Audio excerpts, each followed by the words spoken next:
Platform of calculus career institute. ठीक है, तो आज ये मेरा पहला इंट्रोडक्टरी लेक्चर है जिसमें मैं केमिस्ट्री के फर्स्ट चैप्टर के बारे में बात करना चाहूँगा, सॉल्यूशन।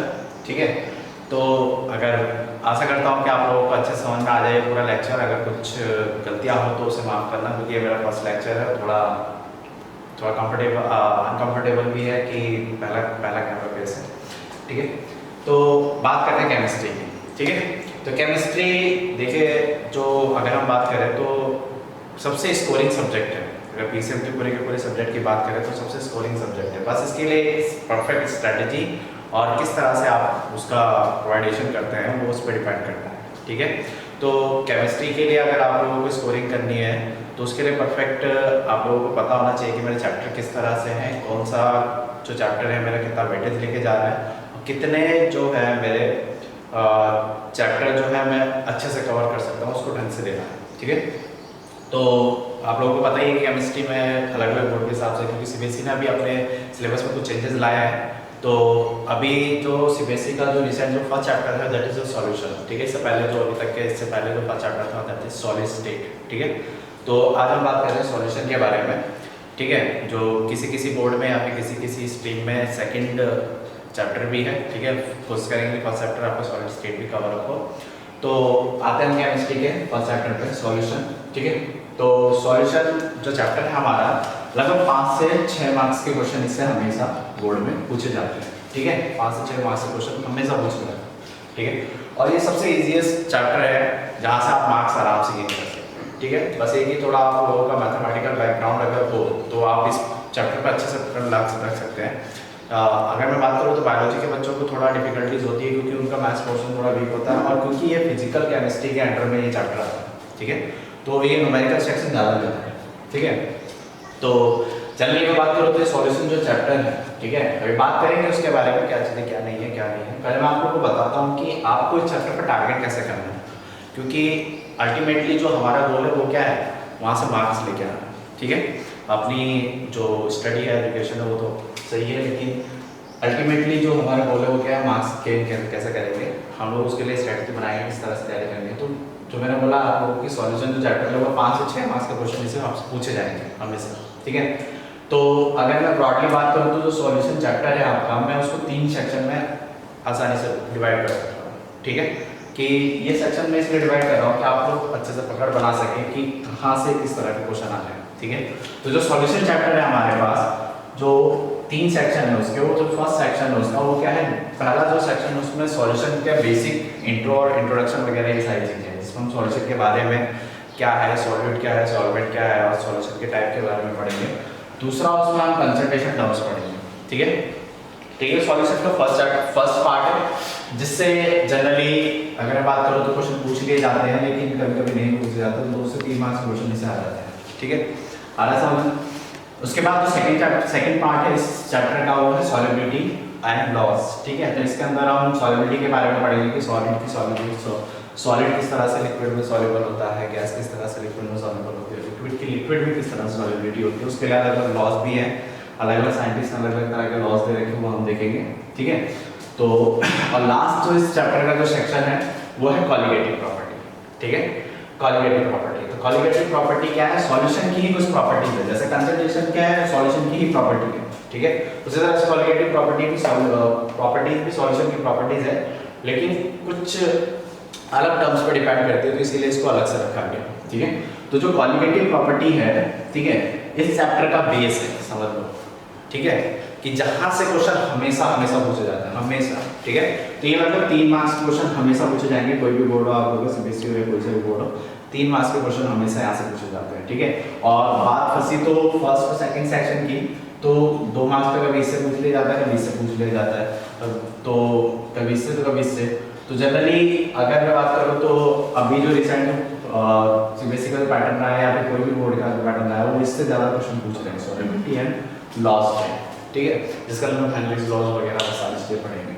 तो बेसिक समझ में आया कि सॉल्यूशन हमारा जो चैप्टर है किस तरह से हमको डिवाइड करना है। ठीक है, जो सॉल्यूशन चैप्टर है हमारा 3 सेक्शन में है। ठीक है, हमें हर एक जगह पर अपना प्रोवाइडेड कंसंट्रेशन रखना है, और किस तरह से हम मार्क्स कैसे मार्क्स ले रहे हैं वहाँ से वो सारी चीज़ें देखेंगे। तो तो 3 सेक्शन मैंने आपको बता दिया, और जो बेसिक है, जो सबसे ज़्यादा हमें ध्यान देना है वो है इसके कोलिगेटिव प्रॉपर्टीज पे, ठीक है।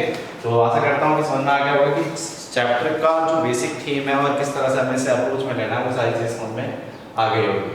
तो बिना किसी देरी से शुरू करता हूँ मैं सॉल्यूशन चैप्टर क्या है। उसके बाद फर्स्ट पार्ट हम शुरू कर रहे हैं सॉल्यूशन का बेसिक और उसका इंट्रोडक्शन, और कोशिश करूँगा कि जो फर्स्ट इसका जो पार्ट है वो इस फर्स्ट लेक्चर पर मैं अपना कवर अप कर सकूँ, ठीक है। तो आते हैं, तो जैसे आप लोग बेसिक पहले से ही पढ़ चुके हैं क्लास 9 में, 6 से ही मेरे हिसाब से तो बच्चे पढ़ने लग जाते हैं सॉल्यूशन क्या है, और सॉल्यूशन के बारे में सारी चीज़ें देखने लग जाते हैं, ठीक है। तो सॉल्यूशन क्या है, ठीक है। सॉल्यूशन क्या है, एक मिक्सर है, ठीक है। सॉल्यूशन क्या है, मिक्सर है। लेकिन अब आपको पता है कि मिक्सर जो होता है वो दो तरह से होते हैं, ठीक है, हेट्रोजीनियस और होमोजेनियस, ठीक है। Heterogeneous that is the one substance cannot be perfectly dissolved in another substance, ठीक है। and homogeneous is one substance can be perfectly dissolved in another substance। तो जो सॉल्यूशन है वो क्या है, मिक्सर का वो पार्ट है जो होमोजेनियस होता है, क्लियर हो गया यहाँ तक। तो अब होमोजेनियस मिक्सर ऑफ क्या, दो या दो से ज्यादा, तो 2 or more substances which cannot be separated from each other by simple ordinary methods, clear हुआ, आ रहा समझ में, which cannot be separated from each other by simple ordinary method। simple ordinary method that means कहने का मतलब यहाँ पे ये है कि आप कोई फिजिकल मेथड जैसे कि कोई छन्नी वगैरह या फिर किसी कपड़े से मतलब ऐसे इसको करके आप अलग नहीं कर सकते। अगर आप इसको अलग करना चाहते हैं तो आपको कुछ क्या करना पड़ेगा, कुछ केमिकल प्रॉपर्टीज वगैरह, केमिकल मेथड लगाने पड़ेंगे, ठीक है। क्लियर हो गया यहाँ तक। तो हमारे पास क्या है, एक होमोजेनियस मिक्सचर है of 2 or more substances which cannot be separated by simple ordinary method is called solution, ठीक है। मेरे हिसाब से ये आप लोगों को समझ में आ गया होगा सॉल्यूशन क्या है, ठीक है। अब हमने बात करी कि सॉल्यूशन क्या है, होमोजेनियस मिक्सचर है 2 or more substances, that means 2 होगा या फिर 2 से ज्यादा होगा, ठीक है। तो क्या हो सकता है, 2 सब्सटेंसेस हो सकते हैं, 3 सब्सटेंसेस हो सकते हैं, 4 हो सकते हैं, इस तरह से आगे जितने भी होंगे वो हो सकते हैं, ठीक है। तो अब बात करो तो अलग अलग बेस पर उसको नाम दिए गए सॉल्यूशन को, ठीक है। अगर जो सॉल्यूशन आपका 2 सब्सटेंसेस का है तो in this case the solution is called binary solution, clear हो गया, आया समझ में। अगर 3 सब्सटेंसेस का है तो in this case it is called ternary solution, ठीक है। अगर 4 सब्सटेंसेस का है तो उसको हम क्वार्टरली सॉल्यूशन कहते हैं, ठीक है, समझ में आ गया। तो अभी जो हमारे पास जो सॉल्यूशन है और जो बेसिक है इसके बारे में हम जो फोकस करेंगे, या फिर हमारे पास जो सिलेबस में है वो है क्या, बाइनरी सॉल्यूशन के बारे में। अब जो हमारा चैप्टर है पूरा का पूरा वो यहीं से घूमेगा बाइनरी सॉल्यूशन पे, ठीक है। पूरा जो डील करेगा अपन जितना भी है वो इस पे चलेगा, 2-3 न्यूमेरिकल जो टर्नरी के आपके पास, ठीक है। तो binary solution that means 2 substances है, यानी फर्स्ट सब्सटेंस और सेकंड सब्सटेंस, ठीक है। फर्स्ट सब्सटेंस और सेकंड सब्सटेंस। फर्स्ट सब्सटेंस क्या होगा, अब देखो 2 सब्सटेंसेस है तो दोनों में से किसी को नाम दिया गया, नाम दिया गया दैट मींस एक को सॉल्यूट का नाम दिया गया और एक का सॉल्वेंट। अरे सर अब वहाँ पे 2 सब्सटेंसेस है, एक का नाम सॉल्यूट है, एक का नाम सॉल्वेंट है। तो मैं कैसे पहचानूं या फिर हम कैसे पहचाने कि कौन सा हमारा सॉल्यूट है और कौन सा सॉल्वेंट है, क्लियर हो रहा है यहाँ तक, ठीक है। तो सॉल्यूट के लिए हम क्या करते हैं, डेफिनेशन क्या है, सिंपल वर्ड्स में मैं आप लोगों को लेके जाऊंगा, कुछ ज्यादा डेप्थ में नहीं, ठीक है। Present in less amount, clear हो गया, ऐसा मतलब एक सॉल्यूशन है हमारे पास, उसमें एक कोई सब्सटेंस ऐसा है या फिर एक कोई उसका पार्ट ऐसा है जो क्या है लेस अमाउंट में, तो उसको हमेशा क्या कहा जाएगा, सॉल्यूट, ठीक है। दैट मींस कि जो लार्ज स्केल पे होगा उसको हम क्या कहेंगे, सॉल्वेंट, ठीक है। समझ में आ गया मेरे हिसाब से। लेकिन कभी-कभी क्या होता है कि भाई 50-50 का केस हो जाए, बराबर होगा, 50-50 का केस हो जाए, तो भाई आप बच्चा कैसे पहचाने या फिर कोई कैसे पहचाने कि भाई सॉल्यूट क्या है सॉल्वेंट क्या है, ठीक है। तो इन दिस केस हमको क्या पता चलेगा कि सॉल्यूट क्या है, कि dissolve in a provided medium, मतलब कि वहां पे एक मीडियम होगा, मीडियम जैसे कि मान लीजिए जैसे 50 ग्राम मेरा शुगर है और 50 ग्राम मेरा वाटर है, तो इन दिस केस दोनों ही बराबर है, कोई लेस है कोई ज्यादा नहीं, ठीक है। लेकिन अगर मैं बात करूं तो सॉल्वेंट कौन है सॉल्वेंट कौन है, तो मैं कैसे पहचानूंगा, तो क्या होगा, dissolve in a provided medium. तो क्या चीनी पानी में डिसॉल्व होती है, सॉरी पानी चीनी में डिसॉल्व होता है, नहीं, ठीक है, चीनी पानी में डिसॉल्व होता है, दैट इज प्रोवाइडेड मीडियम क्या है, पानी, वाटर, क्लियर हुआ, आ रहा समझ में। तो दैट मींस कि क्या हुआ, सॉल्यूट हमारा वहां पे क्या है, शुगर है, जो एक provided medium that is water में क्या हो रहा है, अच्छे से डिसॉल्व होकर एक होमोजेनियस मिक्सचर हमको दे रहा है, ठीक है। तो समझ में आ गया मेरे हिसाब से, dissolve in a provided medium, that means कि अगर सॉल्वेंट क्या होगा तो जो मीडियम प्रोवाइड कर रहा है किसी मीडियम किसी भी सब्सटेंस को डिसॉल्व करने के लिए वो क्या होगा, सॉल्वेंट होगा, ठीक है। आ रहा समझ में? तो मेरे हिसाब से आप लोगों को समझ में आ गया होगा, ठीक है। सॉल्यूशन क्या है, सॉल्यूशन किस तरह से हम लोग को देखना है, सॉल्यूट क्या है, सॉल्वेंट क्या है, ठीक है, और ये सारी चीजें, ठीक है। आ रहा है समझ में? चलो ठीक है, तो सॉल्यूशन के बारे में हम पढ़ चुके हैं, ठीक है। सॉल्यूट क्या है, सॉल्वेंट क्या है, सारी चीजें हमने देख ली है, ठीक है। तो अब हम आ रहे हैं इसके अगले टॉपिक पे, ठीक है। पूरा जो सिलेबस का ये जो पैटर्न है, यहाँ पे जो सॉल्यूशन चैप्टर है पूरा एनसीईआरटी के अकॉर्डिंग ही चलेगा, ठीक है। तो हम ज़्यादा ना इधर करेंगे ना उधर, ठीक है। लेकिन ये कि मैं क्वेश्चंस का जो लेवल है वो थोड़ा हाई रखने की कोशिश करूँगी, ठीक है। तो सॉल्यूशन के अगले टॉपिक पे आ रहा है, that is type of solution, ठीक है। तो टाइप ऑफ सॉल्यूशन, अब देखो सॉल्यूशन जो है अलग अलग बेसिस पे अलग अलग टाइप से डिवाइड हो सकता है, ठीक है। आज यहाँ पे जो मैं डिवाइड कर रहा हूँ वो एक अलग बेस है, ठीक है। आज क्योंकि ये वाला जो टॉपिक है आपका वो फिर आगे आएगा, फिर चैप्टर है जो आपका सरफेस केमिस्ट्री, वहाँ पे हम फिर से पढ़ेंगे, ठीक है। तो टाइप ऑफ सॉल्यूशन जो है, ठीक है, यहाँ पे जो हम बात कर रहे हैं तो यहाँ पे किसके बेस पर हो रहा है ऑन द बेसिस ऑफ, ठीक है, on the basis of state of substance, या फिर जो भी हमारे पास पार्ट है उसके स्टेट के बेस पर, ठीक है। अब आपको पता है कि भाई मेटल की जो स्टेट है जनरली वो क्या है, 3 तरह की, सॉलिड, लिक्विड और गैस, ठीक है। तो उसी स्टेट के बेस पर, यानी कि जो सब्सटेंस है जैसे सॉल्यूट और सॉल्वेंट की जो स्टेट है उसके बेस पर सॉल्यूशन को 9 कैटेगरी में डिवाइड करें। सब सिंपल है, ठीक है। तो देखो सिंपल और सबसे इजीएस्ट वे में बता दूं तो क्या करना है आपको, ठीक है, कुछ याद करने की जरूरत नहीं पड़ेगी इसमें। सॉल्वेंट फिक्स कर दीजिए, देखो 3 स्टेट है आपके पास, तीनों के स्टेट फिक्स कर दीजिए। पहला है गैस, ठीक है, सॉल्वेंट मेरा क्या हो गया, गैस, ठीक है। तो अगर सॉल्वेंट गैस है, इसी तरह से और क्या हो सकता है सॉल्वेंट मेरा, लिक्विड, लिक्विड हो सकता है, ठीक है। हर सॉल्व में इसी तरह से क्या हो सकता है, सॉलिड, हर सॉल्व में। तो अब देखो मैंने क्या करा, सॉल्वेंट मेरा फिक्स कर दिया, ठीक है। तो अब देखो सॉल्वेंट अगर गैस है, ठीक है, तो अब मेरे पास सॉल्यूट क्या क्या हो सकता है, ठीक है, सॉलिड हो सकता है, लिक्विड हो सकता है, और क्या हो सकता है, गैस हो सकता है। आ रहा समझ में, ठीक है। तो एक ही उससे मेरे क्या है, 3 टाइप, ठीक है। क्या होगा, solid in gas, liquid in gas और गैस इन गैस।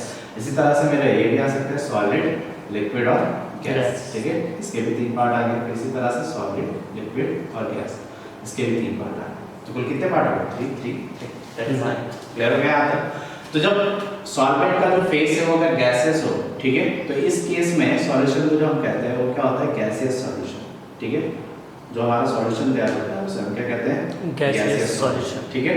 अगर हमारे पास जो सॉल्वेंट है, लिक्विड है, तो in this case it is called क्या, लिक्विड सॉल्यूशन, ठीक है।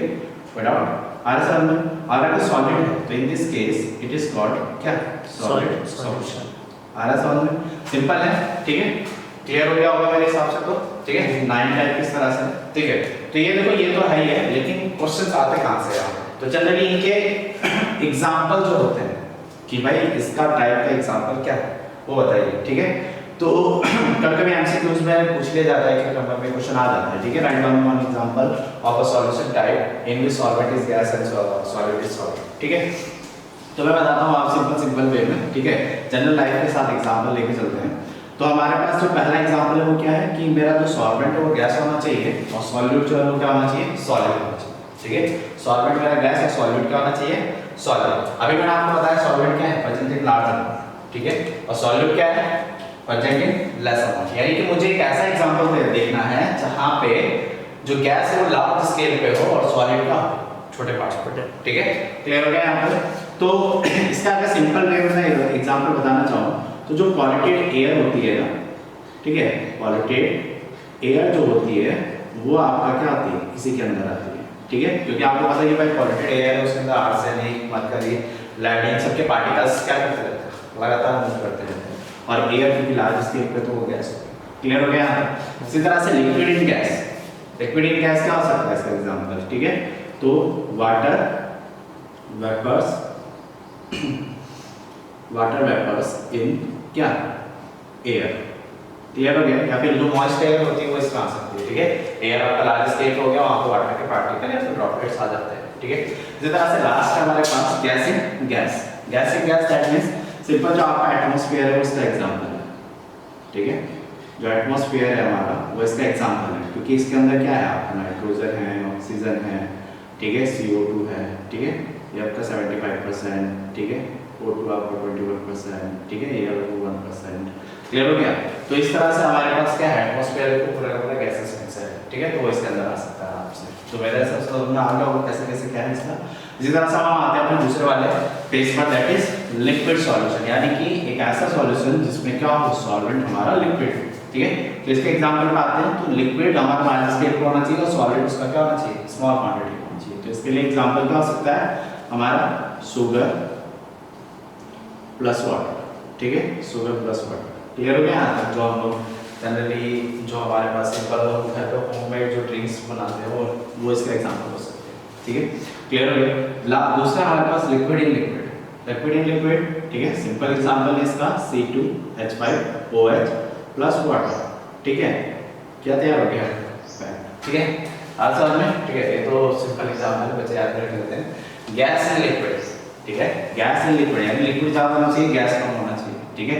तो क्या हो सकता है इसका एग्जांपल, इसका एग्जांपल हमारे पास कोल्ड ड्रिंक्स, ठीक है, जो कोल्ड ड्रिंक्स होती है या फिर जितनी बेवरेज इंडस्ट्री है, ठीक है, आपको पता है कि भाई सेगमेंट वगैरह है, कोई भी चीज़ है अगर आप उसको थोड़ा सा भी हिला दो तो उसके ऊपर क्या होता है कि प्रेशर जो होता है हाई रहता है, जैसे आप उसके ढक्कन को खोलते हैं प्रेशर कम होता है तो जो गैसेज होती है वो बाहर निकलती है, ठीक है। इस टॉपिक को या फिर कोल्ड ड्रिंक वाला जो पोर्शन है वो हम दोबारा लेंगे, इसमें सॉल्युबिलिटी के अंदर आएगा वो दोबारा, ठीक है, सॉल्युबिलिटी के अंदर आएगा, जहाँ पर हम हेनरीज लॉ में इसका एग्जाम्पल पढ़ेंगे, तो इसकी एक्सप्लेनेशन पढ़ेंगे, ठीक है। आते हैं हम अपने लास्ट इस पे, that is solid solution, solid solution. तो सॉलिड सॉल्यूशन मतलब सॉल्वेंट आपका सॉलिड है, सॉलिड आपका वो भी सॉलिड, पहला सॉलिड हो सकता है लिक्विड या फिर गैस। तो पहला हम आ रहे हैं सॉलिड सॉलिड पे। तो सॉलिड सॉलिड पे आपका क्या हो सकता है, एलॉयज जितने भी होते हैं वो सारे इसी के अंदर आते हैं, ठीक है, ब्रास, ठीक है, ब्रॉन्ज के जो मेडल हैं वो सारे इसी में आते हैं, ब्रॉन्ज, ये सारे मेडल जितनी भी चीज़ें उसके अंदर आती हैं, ठीक है। Liquid in sorry solid in liquid, ठीक है। आज समझेंगे लास्ट स्टेप में मेरा सॉलिड होना चाहिए और स्मॉल क्वांटिटी में लिक्विड होना चाहिए, ठीक है। तो इसका एग्जांपल हमारे पास होता है क्या, अमलगम, ये भी एक तरह का एलॉय है, ठीक है, अमलगम ये भी एक तरह का एलॉय है, लेकिन किसका, मरकरी। आज समझ में, मरकरी प्लस मेटल, कोई भी एक मेटल जो मरकरी के साथ जब आ जाती है तो उसको हम उसका अमलगम कहते हैं, जैसे अगर सोडियम के साथ सोडियम अमलगम और ये सारी चीज़ें, ठीक है। आते हैं हमारा लास्ट जो है सॉलिड, सॉलिड का किसके साथ, गैस के साथ, यानी सॉलिड होगा लार्ज स्केल पर और गैस का होगा कम उसमें, ठीक है। तो देखो अभी तक के जितने एग्जांपल अगर आप देखोगे तो ये सारे के सारे जितने भी यहाँ तक के जो एग्जांपल है वो सारे हमारे जनरल लाइन के साथ रिलेट करते हैं, तो बच्चा आराम से याद कर सकता है, ठीक है।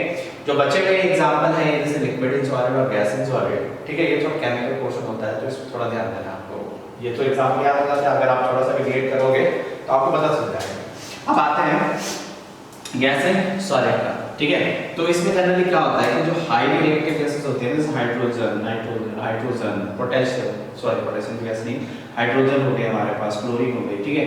तो ये सारी चीजें गैसेस जो होती हैं सिंपल एटमॉस्फेयर में आप रखोगे तो ये आपका क्या होती है, कभी मतलब सिंपल एटमॉस्फेयर में बहुत ही हाईली रिएक्टिव हो जाती है, कभी कभी इतनी रिएक्टिव हो जाएगी कि आग भी कर सकती है। तो इसके स्टोरेज के लिए, ठीक है, इसके स्टोरेज के लिए हम क्या करते हैं कि किसी लिक्विड के मीडियम में या फिर किसी सॉलिड मीडियम के बीच में इनको स्टोर करके रखते हैं ताकि वहाँ पे रिएक्ट ना करें, ठीक है।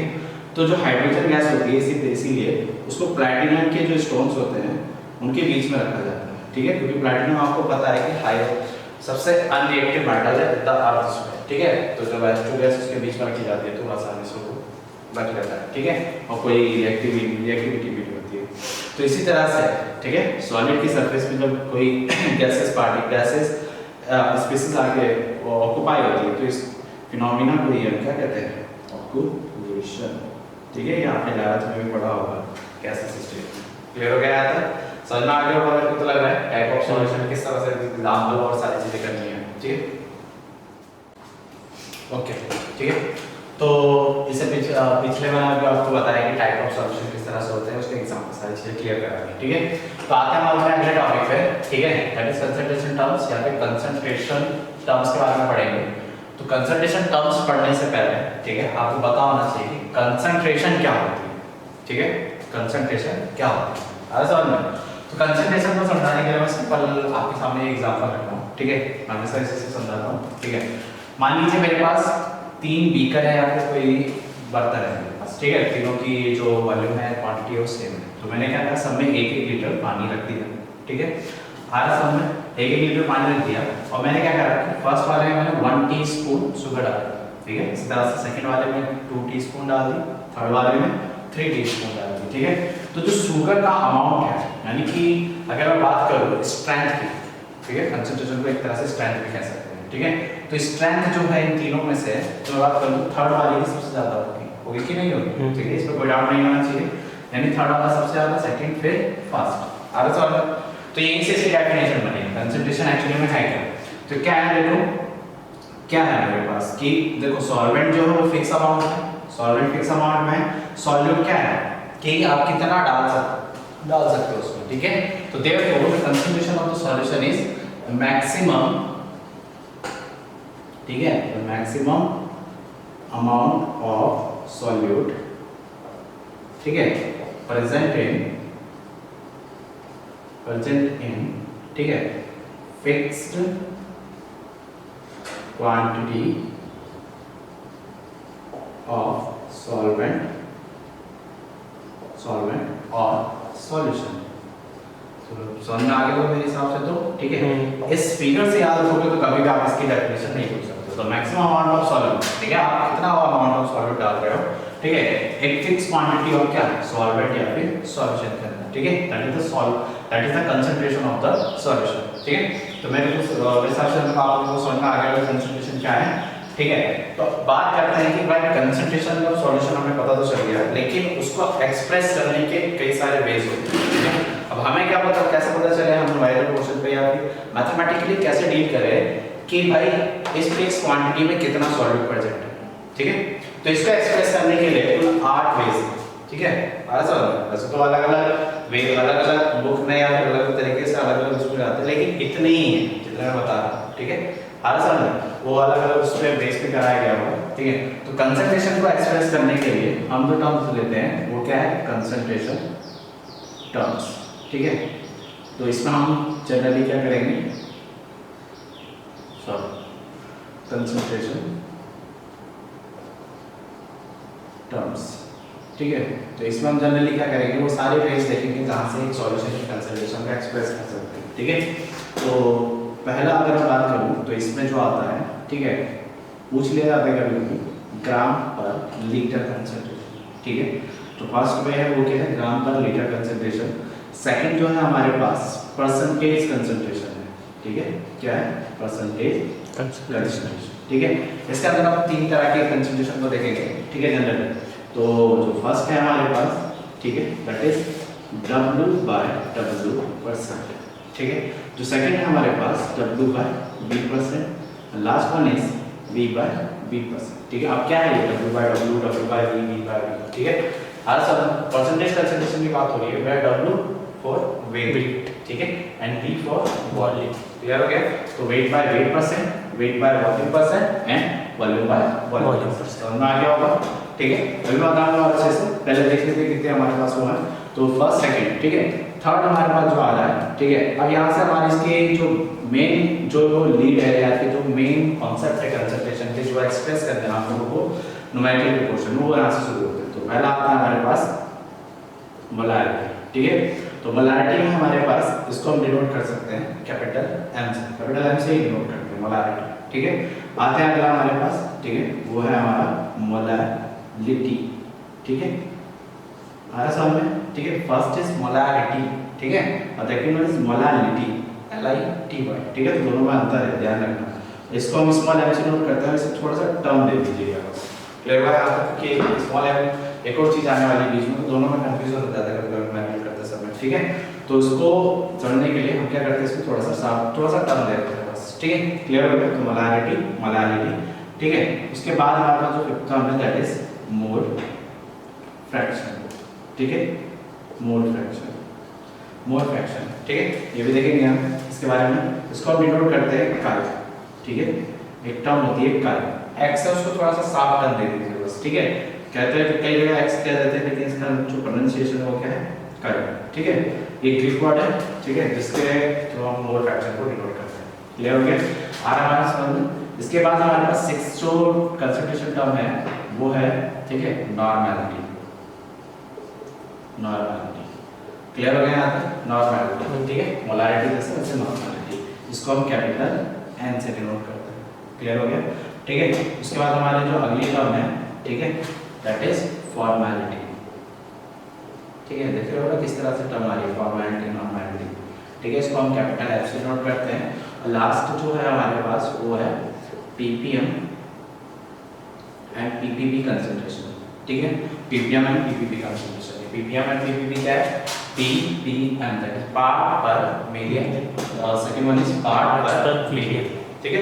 आज तो एक बार और थोड़ा सा क्विक रिवीजन कर लेते हैं, ठीक है। 8 वेज हैं, ठीक है, जनरल यही है इसमें, ठीक है। आप ढंग से देख लेंगे तो यही मिलेगा आपको भी, ठीक है। फर्स्ट है ग्राम पर लीटर कंसंट्रेशन, सेकंड है परसेंटेज कंसंट्रेशन, इसके अंदर हम तीन चीजें देखेंगे, weight by weight percent, weight by volume percent, volume by volume percent, ठीक है। उसके अलावा हमारे पास मोलारिटी, कैपिटल एम से डिनोशन होता है उसका, मोलारिटी स्मॉल एम से डिनोशन होता है, मोल फ्रैक्शन का, ठीक है। Normality capital M, formality capital M, and PPM और पीपीपी, ठीक है। तो ये सारी चीजें हमारे पास कंसंट्रेशन टर्म्स के बारे में, ठीक है। अब हम इसको थोड़ा डीपली लेके चलेंगे, ठीक है। मैं क्या करके एक्सप्रेस करूंगा कि क्या इसकी डेफिनेशन है, क्या इसका फॉर्मूला है, क्या इसकी यूनिट है और क्या इसके फंक्शंस हैं, ठीक है। न्यूमेरिकल देखेंगे तो मैं इस लेक्चर में कोशिश करूंगा कि इन सब के बेसिक के बारे में बताऊं, ठीक है। तो न्यूमेरिकल सेक्शन है वो हम कल पढ़ाएंगे, क्योंकि उसके लिए हमें 2-3 चीजें और अलग से पढ़नी पड़ेगी, क्योंकि इनके न्यूमेरिकल्स आप तभी कर सकते हो जब आपको कुछ बेसिक चीजें पता हो जो 11th में आप पढ़ के आए हो, ठीक है। कि मॉलिक्यूलर मास कैसे निकाला जाता है, मोल कॉन्सेप्ट क्या है, ठीक है, स्टोइकियोमेट्री क्या है, तो ये सारी चीजें हम डील करेंगे। पहले मैं इसकी बेसिक चीजें के बारे में इस लेक्चर में कवर करूंगा, ठीक है। Thank you. चलो ठीक है, तो हमने देख लिया कि इसमें कंसंट्रेशन टर्म्स ये सारी हमारे पास 8, ठीक है। तो अब इसके बारे में मैं थोड़ा थोड़ा समझाता हूँ, क्या इसकी डेफिनेशन है, कैसा फॉर्मूला है, क्या इसकी यूनिट है, वो सारी चीजें देखेंगे, ठीक है। तो बात करते हैं पहले, ठीक है, ग्राम पर लीटर कंसंट्रेशन की, ठीक है। क्या है हमारे पास? ग्राम पर लीटर कंसंट्रेशन, ठीक है। कंसंट्रेशन के बारे में या टर्म्स के बारे में मैं आपको सिंपल एक बेसिक चीज बता देता हूँ कि यहाँ जो फॉर्मूले हैं हमारे पास वो डिविडेंड के फॉर्म में होंगे, यानी ऊपर और नीचे दो चीजें होंगी, ठीक है। क्लियर हो गया यहाँ? तो ग्राम पर लीटर कंसंट्रेशन तो ऊपर का सेक्शन है, ठीक है, इन पूरे के पूरे टर्म्स में, ठीक है। तो ऊपर का सेक्शन है वो हमेशा आपको किसको देना है? सॉल्यूट को देना है। क्लियर हो गया? और जो नीचे वाला सेक्शन है वो आपको हमेशा किसको देना है? सॉल्यूशन या फिर किसी किसी केस में सॉल्वेंट आएगा। क्लियर हो गया यहाँ तक? ठीक है। तो जैसे कि आपको पता चला है ग्राम पर लीटर कंसंट्रेशन, अभी मैंने आपको बोला कि ऊपर वाली चीज क्या है? सॉल्वेंट के लिए, नीचे वाला सॉल्यूशन के लिए। क्लियर हो गया? तो दैट मींस ग्राम किसकी यूनिट है? मास की। तो यानी कि ऊपर वाला मेरा जो क्वेश्चन होगा वो क्या होगा? मास ऑफ सॉल्यूट, ठीक है। और नीचे क्या होगा? वॉल्यूम ऑफ सॉल्यूशन, लीटर या टेम, ठीक है। जो आपको एक्सप्रेस करना है उस हिसाब से हम देख लेंगे। क्लियर हो गया? तो ग्राम पर लीटर कंसंट्रेशन समझ में आ गया, सिंपल है, उसको कुछ ज्यादा नहीं करना। सेकंड आते हैं हम लोग परसेंटेज कंसंट्रेशन पे, ठीक है, परसेंटेज कंसंट्रेशन। तो इसमें हम जनरली देखेंगे कि क्या क्या चीजें हैं, W/W क्या है, ये सारी चीजें क्या है। तो मैंने जैसा आपको बताया है, चलो कोशिश करते हैं एक समझा दें। जैसे मैंने आपको बताया कि W/W ऊपर वाला सेक्शन किसका है? सॉल्यूट का है, नीचे वाला सॉल्वेंट का, वेट, ठीक है। तो therefore the formula will be, क्या हो जाएगा इसका? वेट ऑफ सॉल्यूट, ठीक है, अपॉन क्या? वेट ऑफ सॉल्यूशन, ठीक है। क्लियर हो गया? अब क्योंकि भाई परसेंटेज लग रहा है, मींस मुझे यहां पे क्या करना होगा? इनटू 100, ठीक है। समझ में आ रहा है ना कैसे वाला formula? Wait of solute upon weight of solution into 100। Clear हो गया? इसी तरह से इसका फॉर्मूला क्या होगा? Wait of solute upon volume of solution into 100। इसी तरह से इसका फॉर्मूला होगा, ठीक है। क्लियर हो गया मेरे हिसाब से? तो परसेंटेज कंसंट्रेशन भी सिंपल है, ठीक है। इसमें अगर मैं बात करूं तो W/W का ज्यादा फोकस करेंगे, ठीक है। आ रहा है? एक मैं इसका एग्जांपल लेके समझा देता हूं कि होता क्या एक्चुअली में, ठीक है। मान लीजिए आपको कह रहा है कि 10% मेरे पास इथेनॉल एंड वाटर का सॉल्यूशन है, ठीक है, इथेनॉल और वाटर का सॉल्यूशन। क्लियर है? तो इस 10% का मतलब क्या होगा? मतलब इसने क्या दिया है और आपको वहां पे लिख के देगा बाय वेट, ठीक है। वहां पे आपको जब भी ये न्यूमेरिकल देगा या फिर कुछ करेगा तो वहां पे लिख देगा बाय वेट या फिर by volume, by weight by volume, ठीक है। इसका तो बहुत रेयर केस होगा, आपको जनरली यही केस मिलेगा या फिर यही मिल सकता है, ठीक है। तो बाय वेट का मतलब क्या हो गया कि भाई ये जो 10% है मेरा वो क्या है? W/W। क्लियर हो गया? अब इस 10% को देखो मैं ये लिख सकता हूं 10/100 * 100। देखो एक्चुअली में ये फॉर्मूला है कि नहीं? आ समझ? तो यानी कि ऊपर वाला सेक्शन में जैसा आपको कहा था कि ऊपर वाला सेक्शन किसका होगा? सॉल्यूट का होगा। तो ये क्या हो जाएगा हमारे पास? Weight of solute. आ समझ में? आ रहा है? तो यानी कि small w that is the weight of solute. Small w से नोट कर रहे हैं वेट, ठीक है? वो क्या है मेरे पास? 10 ग्राम। यहाँ पे जो मास चलेगा वो ग्राम में ही रीड करेगा करना, ठीक है? और नीचे वाला सेक्शन किसका है? सॉल्यूशन का है, दैट इज वेट, ठीक है? तो यानी कि 100 ग्राम जो वेट है ये किसका है? सॉल्यूशन का है, ठीक है? आ समझ में? तो यानी कि मुझे अगर सॉल्वेंट का वेट चाहिए तो मैं कैसे करूंगा? आपको पता है कि solution is equal to solute plus solvent, ठीक है? सॉल्यूशन कितना है? 100 ग्राम, सॉल्यूट 10 ग्राम। तो देयरफॉर सॉल्वेंट इज 90, ठीक है? तो ये सारी चीजें हमको करनी पड़ेगी, ठीक है? जब आप मोलाइकल करेंगे, मोलारिटी, मोलालिटी, मोल फ्रैक्शन के, तो ये सारी चीजें आने वाली है, ठीक है? तो इसीलिए मैं अभी जो है, ठीक है? ओके, तो मैंने आप लोगों को अभी तक बता ही दिया ट्रांसफॉर्मेशन टर्म्स और ये सारी चीजें W/W क्या चीजें क्या होती हैं, ठीक है? तो अब आते हैं हम अपने अगले टॉपिक पे, मोलारिटी, ठीक है? तो मोलारिटी क्या है और किस तरह से इसका फॉर्मूला है, और न्यूमेरिकल तो भी मैं अभी बेसिक चीजें बता रहा हूँ, न्यूमेरिकल हम देखेंगे बाद में, बताते हैं अच्छे से, ठीक है? तो मोलारिटी डिनोशन इसका जो होता है वो कैपिटल M से होता है, ठीक है? अब देखो डेफिनेशन बनाने से पहले मैं इसका फॉर्मूला आपको क्लियर कर रहा हूँ, ठीक है? तो फॉर्मूला क्लियर है तो आप डेफिनेशन आराम से बना सकते हो। डेफिनेशन बनाने के लिए जनरली बच्चे उसको लाल करने लग जाते हैं, फॉर्मूला याद रहेगा तो आराम से आप बना सकते हो। फॉर्मूला क्या है इसका?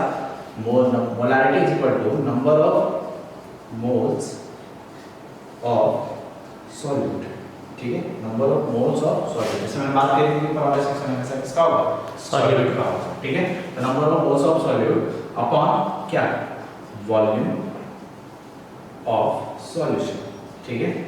एक चीज है कि वॉल्यूम ऑफ सॉल्यूशन, और ये सॉल्यूशन का वॉल्यूम है वो होना चाहिए आपका लीटर। क्लियर हो गया? तो देखो इसकी डेफिनेशन कैसे बनाऊंगा मैं? अगर मैं इसको 1 ले लूं, ठीक है, इज इक्वल टू 1 ले लूं, तो मेरा number of moles of solute is also equal to molarity, ठीक है? Therefore the definition for the molarity is what? The number of moles of solute, ठीक है? The number of moles of solute, ठीक है, present in 1 litre of a solution is called molarity of that solution, ठीक है? Clear हो गया होगा मेरे हिसाब से? तो क्या बोला मैंने? The number of moles of solute present in 1 litre of a solution is called molarity, ठीक है? लिख नहीं रहा हूं मैं, समझ में आ गया होगा मेरे हिसाब से? तो ठीक है, तो भाई देख लिया आप लोगों ने इस डेफिनेशन का फॉर्मूला ये है। तो देयरफॉर यूनिट तो सिंपल ही होगी, यूनिट क्या होगी इसकी फिर, ठीक है? यूनिट क्या हो जाएगी इसकी? ठीक है, मोल्स, ठीक है? ये मोल की यूनिट तो मोल ही हो गई, तो मोल्स पर लीटर, ठीक है? तो देखो जो unit of molarity is moles per litre. तो कभी कभी क्वेश्चन में डायरेक्टली पूछ लिया जाता है calculate the concentration of the solution in terms of moles per litre. तो डायरेक्टली नहीं देता मोलारिटी, लेकिन कह देता है कि आप भाई मोल पर लीटर में कैलकुलेट हो, दैट मींस आपको मोलारिटी ही निकालनी है, ठीक है? तो ये मोल्स के बारे में हो गया, number of moles of solute, और ये इसके बारे में मोलारिटी के बारे में, ठीक है? तो अब आपको पता है कि यहाँ पे एक नई टर्म आ रही है कि मोल्स, ठीक है? थोड़ा सा भी सिंपल से बता देता हूँ, आगे मैं फिर एक बार और कवर अप करूंगा इसको। तो मोल्स क्या होता है, ठीक है?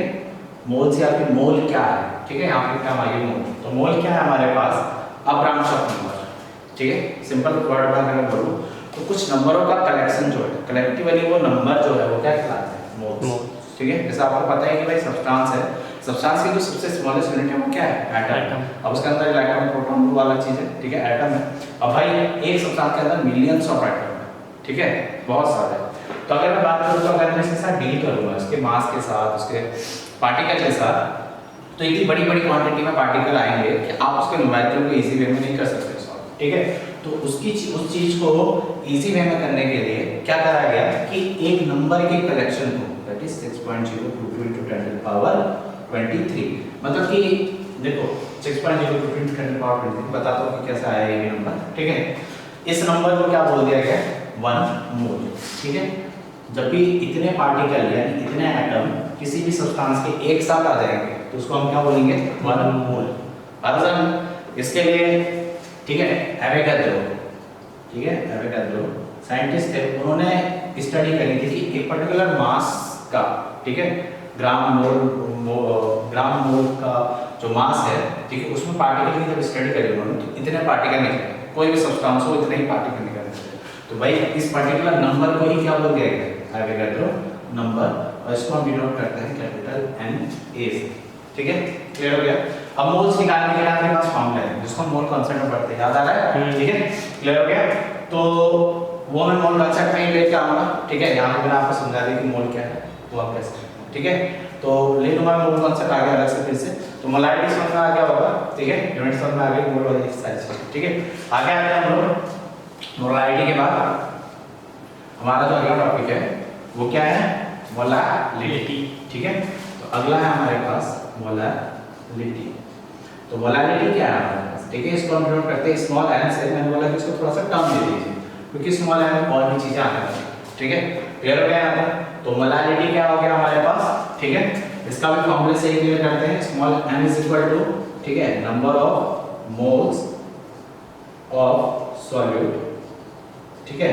ऊपर वाली चीज दोनों में सेम है, नीचे वहां पे क्या था? वॉल्यूम ऑफ सॉल्यूशन, यहाँ पे होगा आपका मास ऑफ सॉल्वेंट, ठीक है? दोनों में याद रखना है आपको, वहां पे क्या था? वॉल्यूम ऑफ सॉल्यूशन, ठीक है?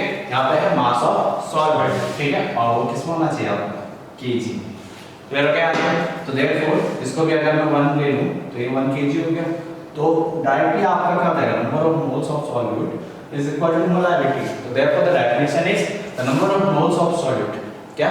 The number of moles of solute present in 1 kg of a solvent. वहां पे क्या था? 1 लीटर ऑफ अ सॉल्यूशन, यहाँ पे क्या है? 1 kg of a solvent, that is called molarity, ठीक है? क्लियर हो गया? यहाँ पे समझ में आ गया होगा, ठीक है? तो इस हिसाब से इसकी यूनिट क्या हो जाएगी? क्या हो जाएगी यूनिट? मोल्स, ठीक है, पर केजी, ठीक है? क्लियर हो गया होगा? सिंपल समझ में आ गया होगा, मोल्स पर केजी, ठीक है? अब इसमें भी वही यूनिट मोल आ रहा है, ठीक है? अब मैं आपको अलग से बताऊंगा मोल कैसे निकालते हैं। तो ये इसकी डेफिनेशन हो गई, अभी हम देखेंगे। अभी मैं सीधा इसके बेसिक इंट्रोडक्शन की बात कर रहा हूँ, कैसे क्या डेफिनेशन है, क्या इसकी यूनिट है, ठीक है? तो मोलारिटी में मेरे हिसाब से आप लोगों को समझ में आ गई होगी। आगे बढ़ते हैं। हमारे पास जो अगली टर्म है वो क्या है? मोल फ्रैक्शन, ठीक है? अगला जो टर्म है मोल फ्रैक्शन। देखो ये जो कंसंट्रेशन टर्म है, ठीक है, ये अपने आप नहीं अलग है, मोल फ्रैक्शन, ठीक है? मैंने आपको बताया था कि क्या है, इसको डिनोट करते हैं हम काई से, ठीक है? CHI का, ठीक है? क्लियर हो गया? H से थोड़ा सा साफ कर दे दीजिए उसको, ठीक है?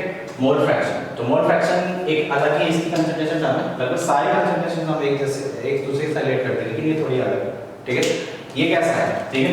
जैसे मैंने आपको बात की थी कि 2 सब्सटेंस होंगे सॉल्यूशन के अंदर तो उसे हम बाइनरी कहते हैं, 3 होंगे तो टर्नरी, 4 होंगे तो क्वाटरनरी, ठीक है? तो जो अभी तक आप सॉल्यूशन की जितने भी कंसंट्रेशन टर्म देख रहे थे, सॉल्यूशन के साथ डायरेक्टली डील करते हैं, यहाँ पे सॉल्वेंट के साथ डील करेंगे, ठीक है? और सर में आप अलग से इंडिविजुअल कैलकुलेट नहीं कर सकते। जैसे मेरे पास 4 है उसके अंदर कंपोनेंट, तो मैं अलग अलग सबके लिए नहीं कर सकता।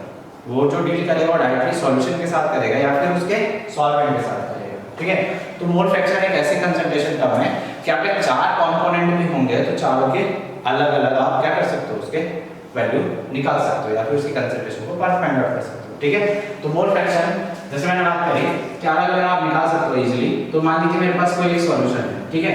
अब वो सॉल्यूशन अभी बाइनरी ही लेते हैं, ठीक है? A और B, मेरे पास 2 कोई उसके क्या है? सॉल्यूट है और सॉल्वेंट, ठीक है? मान लीजिए ये मेरा क्या है? सॉल्यूट है और B क्या है? मेरा सॉल्वेंट। क्लियर हो गया? तो जैसे मैंने बात करी कि जितनी भी कंसंट्रेशन टर्म्स यहाँ पे हैं एक्सेप्ट मोल फ्रैक्शन, वो डायरेक्ट सॉल्यूशन पे डील कर लेते हैं। तो हम ना इसके बारे में डील कर पाते ना इसके बारे में डील कर पाते, ठीक है? मोल फ्रैक्शन एक ऐसा कंसंट्रेशन टर्म है जो इस पे भी डायरेक्ट डील करता है, इस पे भी डायरेक्ट डील करता है। आ रहा समझ में, ठीक है? तो इसके अलावा क्या करना पड़ेगा? तो मैंने बोला कि भाई इसका अलग निकल सकता है, इसका भी अलग निकल सकता है। तो यानी कि मैं काई A एक अलग निकाल सकता हूँ और काई B अलग निकाल सकता हूँ, ठीक है? तो काई A क्या होगा, ठीक है? तो काई A होता है small n A, that is small n for number of moles. तो number of moles of A मतलब जिस कंपोनेंट की बात हो रही है उसके नंबर ऑफ मोल्स, ठीक है? अब भाई सॉल्यूशन के अंदर कंपोनेंट कितने हैं? 1 2, तो यानी कि total number of moles that is Na plus Nb, ठीक है? क्लियर यहां तक? तो काई A का फॉर्मूला क्या हो गया? Na plus Nb, क्योंकि अभी यहां पे 2 ही कंपोनेंट थे तो मैंने 2 लिखे, ठीक है? मान लीजिए मैं 3 या 4 होते तो मैंने बताया Na plus Nb plus Nc plus Nd, clear हो गया यहां तक? तो जिस हिसाब से कंपोनेंट होंगे वो अपने आप आते रहेंगे। इस तरह से काई B क्या होगा? काई B आपका होगा Nb upon Na plus Nb, ठीक है? कोई डाउट? समझ आ गया होगा, ठीक है? तो number of moles of B upon total number of moles, ठीक है? तो अगर आप नोटिस करोगे तो ढंग से देखो, ये दोनों एक रेशियो है, वो भी किसका है, मोल अपॉन मोल। ये किसका है, मोल अपॉन मोल। तो देयरफॉर क्या हो गया, यूनिट अगर मैं इसकी यूनिट की बात करूं तो यूनिट क्या हो जाएगी इसकी, यूनिट लेस। ठीक है, क्योंकि भाई दो सेम क्वांटिटी क्या करेगी, दूसरे को डिवाइड करके, तो भाई कोई यूनिट नहीं निकल के आएगी। ठीक है, तो यूनिट लेस हो गया। अब भाई क्योंकि एक रेशो है तो इसका मतलब कि इनका सम जो होगा chi A plus chi B is always equal to 1। ठीक है, अभी तो यहाँ दो कंपोनेंट थे तो दो के बात होगा, 3 या 4 के होते तो chi A plus chi B plus chi C dot dot dot जितने भी है आपको सबका सम कितना आएगा, 1 आ गया। यानी कि अगर मैं इसका कैलकुलेशन करूंगा तो मान लीजिए मेरे पास काई बी पता चल गया है, तो मैं अब काई ए अलग से नहीं निकालूंगा, क्या करेंगे 1 से माइनस कर दीजिए तो उसका आंसर आपको मिल जाएगा। ठीक है, तो ये आपका मोल फ्रैक्शन था। मेरे को लगता है कि आपको समझ में आ गया होगा। ठीक है, इसका बेसिक था, न्यूमेरिकल जो आगे देखेंगे इसके जितने भी हैं। ठीक है, अब आते हैं हम अपने अगले टॉपिक पे। मोल फ्रैक्शन तक हम पहुंच चुके हैं, दैट इज नॉर्मैलिटी। तो नॉर्मैलिटी क्या है, ठीक है, तो आते हैं हम उस पे। तो नॉर्मैलिटी, ठीक है, नोट किससे करते हैं इसको, नॉर्मैलिटी को कैपिटल एन से। जैसे कि इसको हम किसे नोट कर लेते हैं, कैपिटल एन से। इसी तरह से इसको हम नोट करते हैं कैपिटल नॉर्मैलिटी। ठीक है, तो उसको हम कैपिटल एन से नोट करते हैं। ठीक है, तो मोलारिटी नॉर्मैलिटी दोनों लगभग सेम है। इसमें क्या होगा, इसका एक फॉर्मूले से ही क्लियर करते हैं कि भाई क्या होती है इसकी डेफिनेशन। तो इसमें आता है जैसे वहां पे क्या आता है, number of moles of solute. यहाँ पे जो आता है वो आता है number of gram equivalent of solute. ठीक है, नंबर ऑफ ग्राम इक्विवेलेंट्स। ठीक है, बात करेंगे इसके बारे में।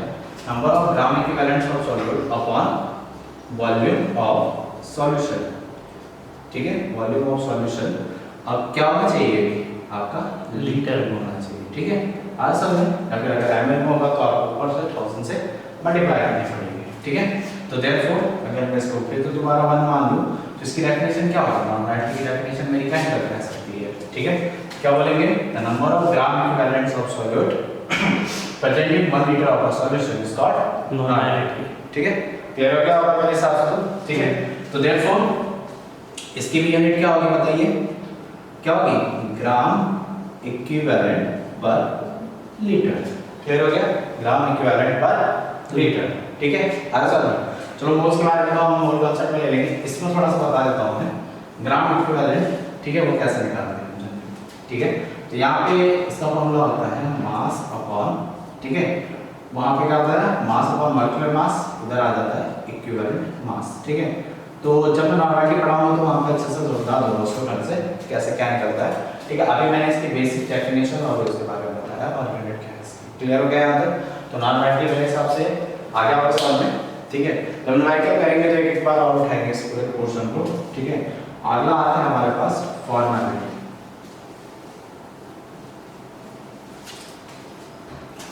ठीक है, तो फॉर्मैलिटी और नॉर्मैलिटी दोनों लगभग सेम ही है। ठीक है, फॉर्मैलिटी इसको हम कैपिटल एफ से डिनोट करते हैं। एक्चुअली में मोलारिटी ही है। ठीक है, एक्चुअली में मोलारिटी ही है, लेकिन यहाँ पे क्या होता है कि ये जो फॉर्मैलिटी वाला टर्म है ये किसके लिए होता है, केवल आयनिक कंपाउंड्स के लिए होता है, आयनिक कंपाउंड्स के लिए।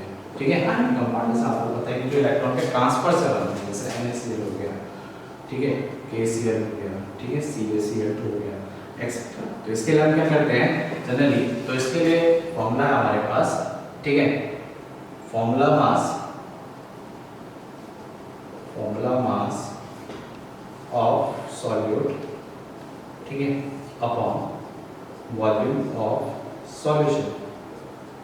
ठीक है, और इनटू, अगर ये मान लीजिए वॉल्यूम सॉल्यूशन मेरा ml में है तो इनटू करना पड़ेगा 1000 करना पड़ेगा। इस तरह से यही फॉर्मूला मैंने बताया था। उसमें भी अगर सॉल्यूशन का वॉल्यूम जो है अगर वो ml में हो तो मुझे 1000 से मल्टीप्लाई करना पड़ेगा। फॉर्मूला मास एक्चुअली में क्या होता है, मॉलिक्यूलर मास ही होता है। ठीक है, आपने पढ़ा होगा अपने 9th ईयर में।